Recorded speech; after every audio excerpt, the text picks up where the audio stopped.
एक छोटी सी रिक्वेस्ट है आपसे कि इस वीडियो को ना प्लीज़ एंड तक देखना, बिकॉज आपको एंड में पता चली जाएगा why I am saying this.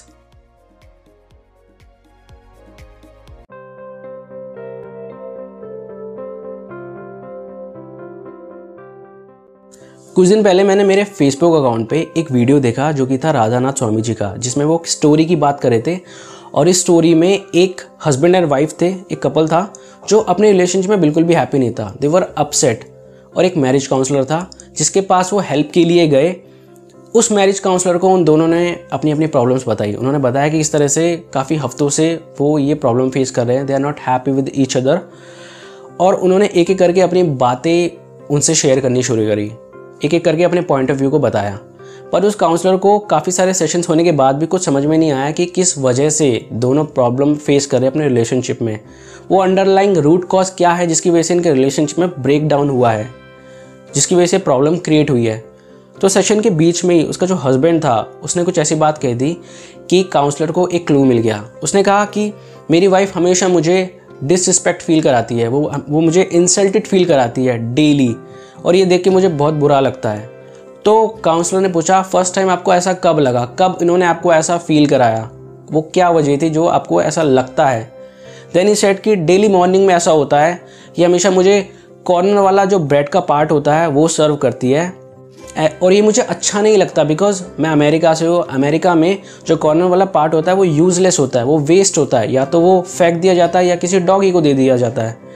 ये देख के मुझे बहुत बुरा लगता है, मुझे हर्ट होता है। अब ये देख के जो वाइफ थी ना वो काफ़ी शॉक हो गई, काफ़ी इमोशनल हो गई, बिकॉज उसका कहना ये था कि इटली में, वो इटली से थी, इटली में इस कॉर्नर वाले पार्ट को लेने के लिए जो फैमिली मेम्बर्स होते हैं वो एक दूसरे से फाइट करते हैं, लाइक आई वॉन्ट दिस, कुछ इस तरीके से। और ये सेक्रीफाइस करती थी अपने उस फेवरेट पार्ट बोल लो, कुछ भी बोल लो, उस ब्रेड का अपने हस्बैंड के लिए, बिकॉज ये उसको रिस्पेक्टेड फील कराना चाहती थी। ये बात जैसे ही उस हस्बैंड ने सुनी वो भी रोने लग गया। दोनों इमोशनल हो गए।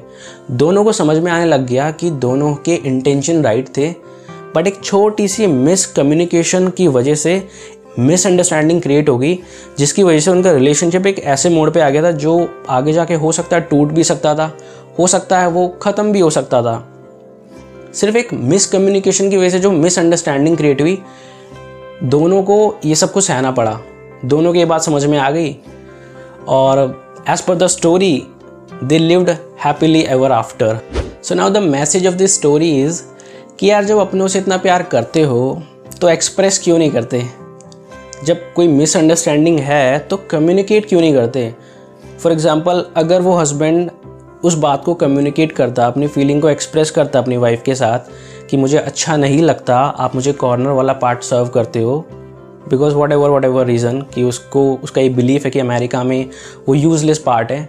मे बी उसकी वाइफ क्लियर करती कि कि इटली में तो ऐसा बिलीफ है कि ये सबसे फेवरेट पार्ट होता है। तो कम्युनिकेशन की वजह से जो मिसअंडरस्टैंडिंग क्रिएट हुई थी वो नहीं होती। दोनों के समझ में आ जाता कि दोनों की थिंकिंग अलग है, बिकॉज दोनों के बिलीफ्स अलग है इस पर्टिकुलर ब्रेड को लेके। उसकी वजह से जो सारा रायता फैला था, जिसकी वजह से उनका रिलेशनशिप ऑलमोस्ट ख़त्म हो सकता था, because they were not happy in their relationship. Because हमारी लाइफ की जो क्वालिटी होती है ना, क्वालिटी से मेरा मतलब है हैप्पीनेस एंड फुलफिलमेंट। इसका डायरेक्ट कनेक्शन होता है हमारे रिलेशनशिप से। जिस पर्सन के रिलेशनशिप जितने ज़्यादा अच्छे होंगे वो उतना ही ज़्यादा हैप्पी फील करेगा, उतना ही ज़्यादा उसकी क्वालिटी ऑफ लाइफ अच्छी रहेगी। ऐसा ही कुछ सिमिलर इंसिडेंट कुछ टाइम पहले मेरे पेरेंट्स के साथ हुआ था, कुछ 3 या 4 साल पहले, जिसको मैंने रिजॉल्व किया था। वो कुछ इस तरह से था कि दोनों एक दूसरे से बात नहीं कर रहे थे, दोनों कुछ शेयर नहीं कर रहे थे, कोई बात हो जाती है।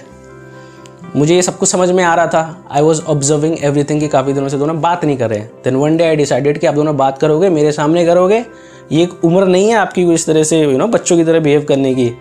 दोनों ने अपनी बातें बोली, दोनों ने बोला कि दिस एंड दैट।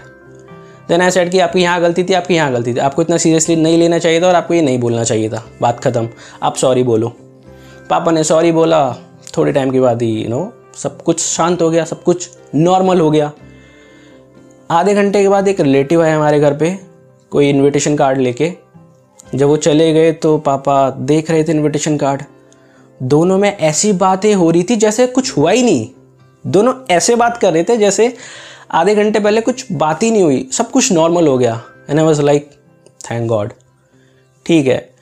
उस दिन मुझे एक बात समझ में आई कि ये जो मिसअंडरस्टैंडिंग होती है ना, ये बढ़ेंगे ही नहीं अगर शुरू में हम थोड़ा सा इनिशिएट करके एक दूसरे से बात कर ले, कम्युनिकेट कर ले कि क्या प्रॉब्लम है। तो यहाँ पे साफ साफ ये बात समझ में आ रही है कि यार किसी भी रिलेशनशिप में कैसी भी प्रॉब्लम चल रही है, कोई भी मिसअंडरस्टैंडिंग है, उसको आप कम्युनिकेट करके, बात करके सॉल्व कर सकते हो। बात ही तो नहीं करते, ईगो बीच में आ जाती है जिसकी वजह से सारा रायता फैलता है। अब कम्युनिकेशन की बात करें तो हस्बैंड और वाइफ के रिलेशनशिप में तो काफ़ी लोग होते हैं जो कनेक्ट कर देते हैं। बच्चे अगर बड़े होते हो तो वो संभाल लेते हैं। लाइक आई स्टिल रिमेंबर, बचपन में जब हम छोटे थे तो पापा को साइड में मैं लेके जाता था, मम्मी को मेरी सिस्टर, हम दोनों ही उन्हें समझाते थे, सब कुछ शांत हो जाता था। अगर बच्चे छोटे भी होते हैं तो रिलेटिव्स आके संभाल लेते हैं। लेकिन एक रिलेशनशिप है गर्लफ्रेंड और बॉयफ्रेंड का, हे भगवान, इनको कोई बचाने नहीं आता, क्योंकि इनके रिलेशनशिप के बारे में किसी को पता ही नहीं चलता। इनके रिलेशनशिप के बारे में सबसे पहले इन्हें पता होता है, फिर इनके दोस्तों को पता चलता है, फिर पूरी दुनिया को पता चलता है, बस इनकी फैमिली को ही नहीं पता होता है। उन्हें सबसे एंड में पता चलता है। सबसे ज़्यादा व्हाट्सएप में और फ़ोन में जो पासवर्ड होते हैं मिलेंगे ही मिलेंगे। फ़ोन में अलग मिलेगा, व्हाट्सएप में अलग मिलेगा। छोटे नहीं होते, बड़े होते हैं, कॉम्प्लिकेटेड होते हैं। अगर डिजिट में है तो वो 4 डिजिट में नहीं होगा, या तो 6 में होगा या 8 में होगा। स्वाइप है तो इतना कॉम्प्लिकेटेड होगा कि समझ में नहीं आएगा। अब इनमें से कुछ तो ऐसे होते हैं जो अपने व्हाट्सएप का लास्ट सीन है उसे ही हाइड कर देते हैं, ताकि सामने वाले को ये ना पता चले कि हाँ मैसेज आ गया है। कुछ ऐसे होते हैं जो रीड रिसिप्ट को ही ऑफ कर देते हैं। क्यों? क्योंकि ये नहीं दिखाना कि हाँ मैसेज पढ़ लिया है, ब्लू टिक हो गया है, क्योंकि अगर वो पता चल गया तो आपको रिप्लाई तो करना ही पड़ेगा। कुछ ऐसे होते हैं जो इंटरनेट को ही बंद कर देते हैं, तब मैसेज देखते हैं कि गलती से कहीं ऑनलाइन ना दिख जाए, क्योंकि ऑनलाइन दिख गए तो रिप्लाई करना पड़ेगा और अभी मूड नहीं है। तो कहने का मतलब ये है कि प्यार करते हैं पर एक्सप्रेस नहीं करते। अब दोनों में से किसी एक को तो ये बात समझनी ही पड़ेगी कि अल्टीमेटली दोनों ही चाहते हैं हैप्पीनेस, दोनों ही चाहते हैं कि साथ ये जो मिसअंडरस्टैंडिंग चल रही है दूर हो जाए। दोनों में से किसी एक को ये रिस्पॉन्सिबिलिटी लेनी पड़ेगी और इसको दूर करना पड़ेगा। सो कम्युनिकेशन के थ्रू ही इस मिसअंडरस्टैंडिंग को दूर किया जा सकता है। तो इस वीडियो में मैंने जो भी ये दोनों स्टोरी बताई है, इन्हें गर्लफ्रेंड बॉयफ्रेंड को काउंसलिंग की सबसे ज़्यादा ज़रूरत होती है, इन्हें सबसे ज़्यादा हेल्प की ज़रूरत होती है, क्योंकि इन्हें बचाने कोई नहीं आता। आई होप ये वीडियो आपको अच्छा लगा हो। प्लीज़ कमेंट करके मुझे बताना ज़रूर कि इस वीडियो में मैं अपनी इमेजिनेशन की बात कर रहा हूँ या सच में ये रियलिटी है, या सच में ऐसा होता है। चैनल को भी सब्सक्राइब करना, and I will see you in my next video.